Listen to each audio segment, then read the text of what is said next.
Hello everybody, so my name is Frederic Wrobel. I'm professor at University of Montpellier, and today I'd like to present you a tool that we developed here in Montpellier, which is called PredicSEE, and the aim of this tool is to investigate the effect of radiation effects on electronic device. It is actually a Monte Carlo tool that is able to address a specific kind of failure, which is called single event effect, or here in our case single event upset and single event transient. I would like to introduce briefly the different kind of particle interaction that we can have in matter, and we have to know that we have basically three kinds of interaction in matter. The first one is due to heavy ions. Heavy ions is in fact the simplest kind of interaction to address because it is simple direct ionization. It means that when we have an ion crossing the matter, it will create a path of electron-hole pairs, meaning that these electron-hole pairs can just diffuse, can drift, and then be collected by an electrode of the device. The second kind of interaction is due to neutrons. Neutrons, they are not charged, so they cannot directly ionize the matter. And the way they can ionize the matter is to first create some secondary particles during what we call nuclear reactions. And these nuclear reactions are, in fact, the way that neutrons are able to break up the nucleus of an atom and then create secondary ions that are able to ionize the matter. And the last category is for protons. Protons are very specific because they are charged, so they can directly ionize matter, but they can also create some nuclear reaction like neutrons. So we have both sides of the interaction, the direct ionization plus the indirect ionization with the production of secondary particles. And the problem now is to understand how we can predict the effect of these particles on electronic device. And to address this, we have to be aware that this is a very complex problem because it is multi-scale and multi-physics problem, in which we have to deal with radiation environment, with particle matter interaction, with electron and holes transport, and the kind of current that they can produce in the device. Then what will be the effect on the cell, and what will be finally the effect on the systems. Then we have to carefully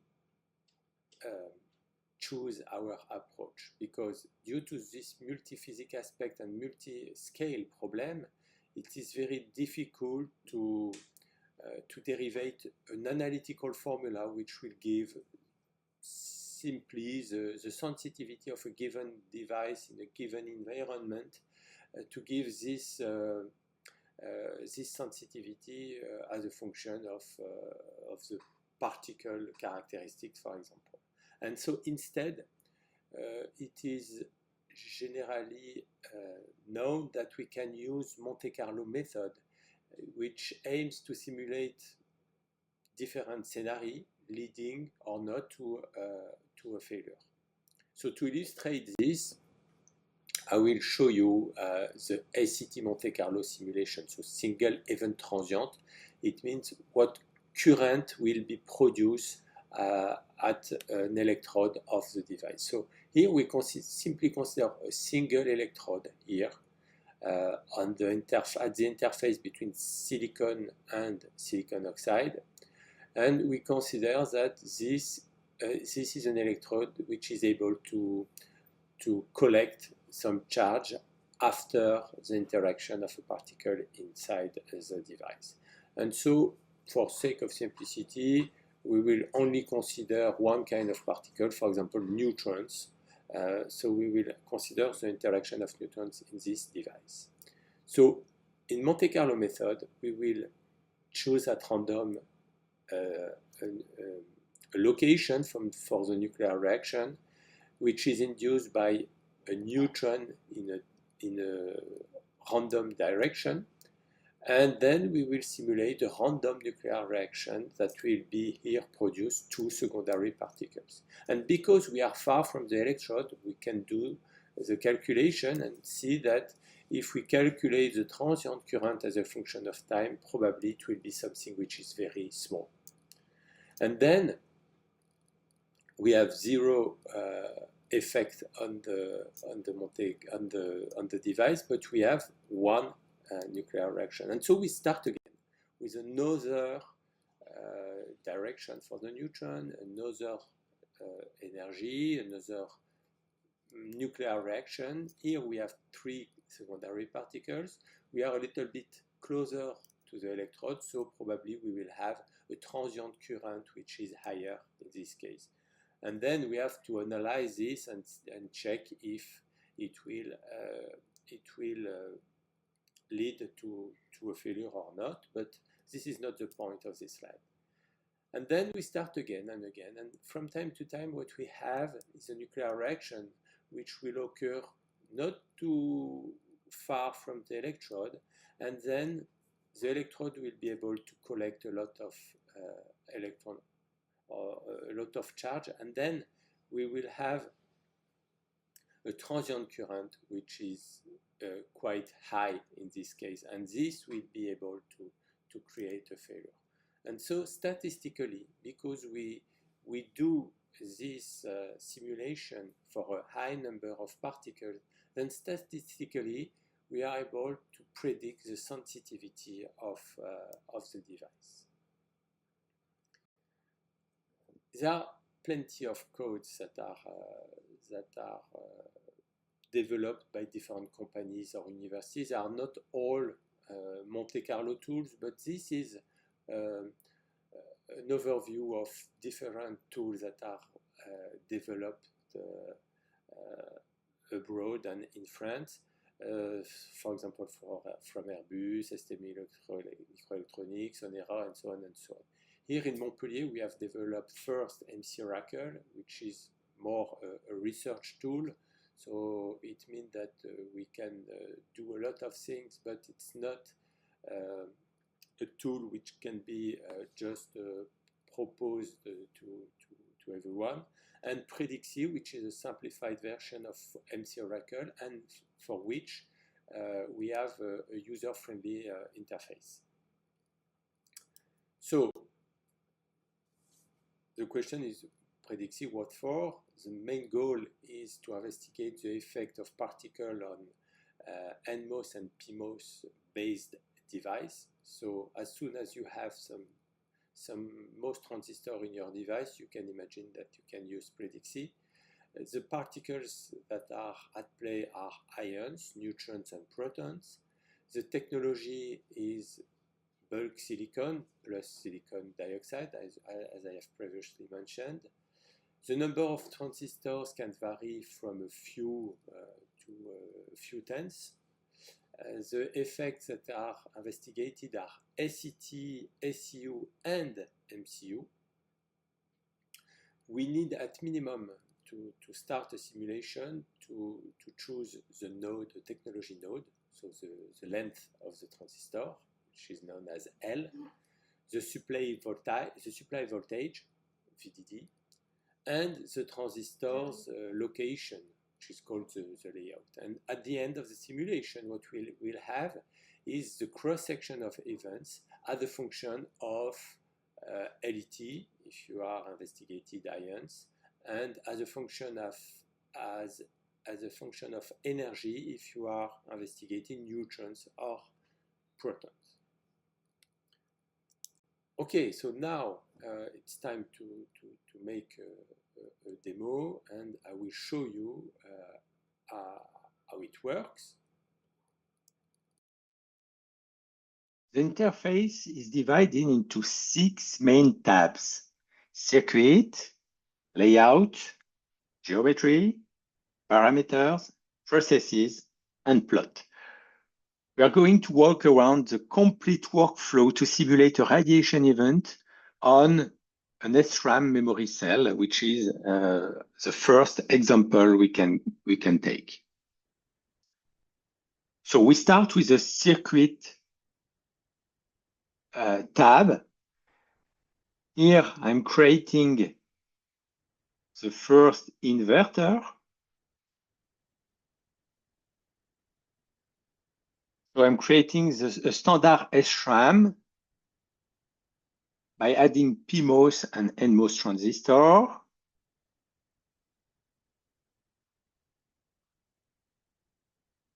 I place the components. I've connected the gates. I place the other transistor for the second inverter. And then I can connect the two inverters in that way.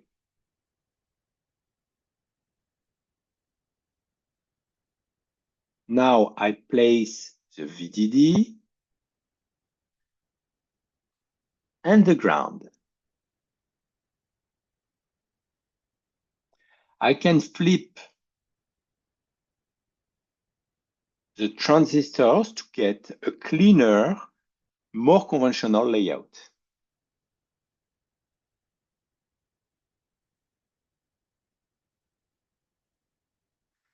I also place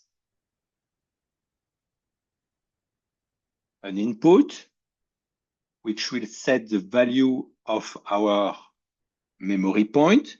So here, input GND means that the value here is 0. And I also place a probe that will detect if a bit flip occurs. This bit flip is also known as a single event upset or SU. I can also see the logical characterization here, meaning that if the input is 0, then the output is 1. If the input is 1, the output is 0. Each transistor can be configured individually. For example, I can choose here. I can choose 90 nanometer. I can choose 90 nanometer bulk SRAM transistor, but there are plenty of other possibilities. I can change the value of the W and the value of the L. So these are default value, but it is possible to change their values. I also have to set the supply voltage, VDD, which is here by default 1 volt, but can be changed. So let's consider that we take the value by default. Next, in the Layout tab, I define the physical placement of the transistor. Let's zoom in so that you can see much better.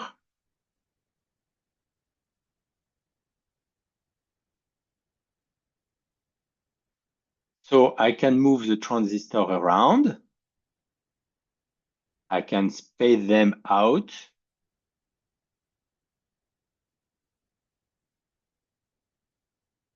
Or bring them closer together. So I can space them here, for example. Ground connections appear in gray, here and here. VDD connections appear in red, here and here. Here we have the two PMOS, the two drain of the PMOS. Here we have the two drain of the NMOS. Each electrode can be resized. Here, the source width, the drain width. We can also rotate the transistor. The drain can be on the left by default, or It can be on the right if we want. Then we move on to the geometry. In the geometry tab, I define the silicon here, layer, the silicon dioxide, which represents the B-hole of the chip, the particle source here in yellow, and I can position the particle source here. I can rotate the beam using two angles, theta and phi here. But let's consider that we will take the normal incidence, and then we have the cone that indicates the irradiation. The layout area that we have defined in the layout tab is placed at the center of the interface between the silicon and the silicon dioxide. And as you can notice, we also have a border all around the layout. This border is just there because when the particle reaches this area, it can also trigger some events in the layout. So some charge can be collected at the layout level, and then we can have some events. So you can take a border of 0.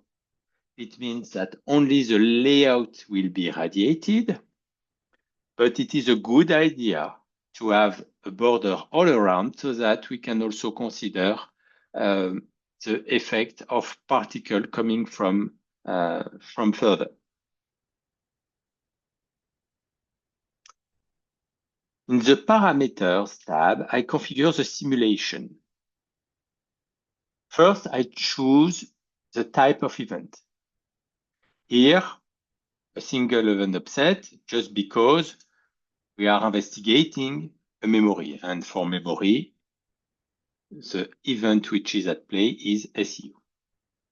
Then I select the type of particle, which can be ions, neutrons, protons, laser. In this example, I'm using an ion beam, such as TAMU, 15 MeV, because they provide a lot of different LET. I will check all of them. And these values are actually the ion cocktails that are available at the facilities.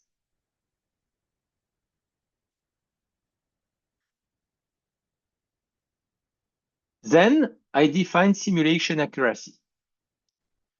I set a target Monte Carlo error of 5% because it's something which is very good statistically, and a fluence to reach, which can be 10 at the 10, for example, or it can be more. And finally, the simulation will stop once we reach 5% of accuracy, or if we reach this fluence. And finally, what we have here is something for more advanced users, so I will not go through. And that's it. Now I'm ready to launch. To do that, I click on Run. And then I'm automatically redirected to the Processes tab. Each row here corresponds to one simulation at a given LET. I get all the key details of this simulation. So the first one is a bunch ID. So bunch ID means all the simulations that are in the same set of simulation at the time I click on Run. So they are all the same. So the 12 LET that I have selected. Then I have a simulation ID, the process ID, the kind of event, the statue of the simulation. So one is running, 4 are starting, and the others are queuing. Next, I have the Z and the A of my ions, the one that correspond to the LET that I have selected. The name of the particle, here, for example, Z2 and A4 is helium-4. The energy at the beam facility is 60 MeV. The corresponding LET is 0.1 MeV centimeter square per milligram. And so far, I have 0 events just because I have not simulated an ion that triggers something. So it does not mean that it will not happen, but so far, with the fluence that has been simulated, which is 7.33 10 at the 8 per centimeter square, I have not seen any event.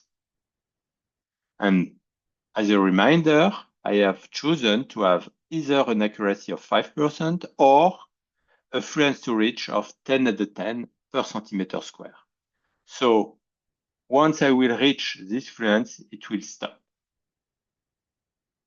Then I have two more points here, two more rows, for which I have the time to fluence and the time to accuracy. The time to fluence is the time which is needed to reach the 10 at the 10 per centimeter square, while the time to accuracy is the time which is required to reach the 5% of accuracy. And obviously, what you can see is that it is the time to fluence that will stop the simulation first, because it is typically 20 minutes. And then in 20 minutes, everything will be done. Now you can see that in the cross section, I have some values here and here. So this is the result of my simulation. And I can just check the plots here. The cross section versus the LET. The points appear one by one as simulation change, and the more we are simulated events, the more accurate is the simulation. So here, it changes dynamically, and it will be improved with the time. And also provided is a curve, which is actually a Wrobel curve. The tool automatically fits the simulation results with a Wrobel curve, and it gives radiation metrics. The threshold LET, for example, which is given here, which is very small. The saturation cross-section here, which is the maximum cross-section, which is an important metric in the field. And then I have to wait for a while in order to reach something which is good. But in fact, here I can already see that the simulation is quite good. And I have a first idea of what will happen. So I can wait a little bit more, and then I will see that the error bars will be smaller and smaller, indicated that the Monte Carlo accuracy is getting better and better.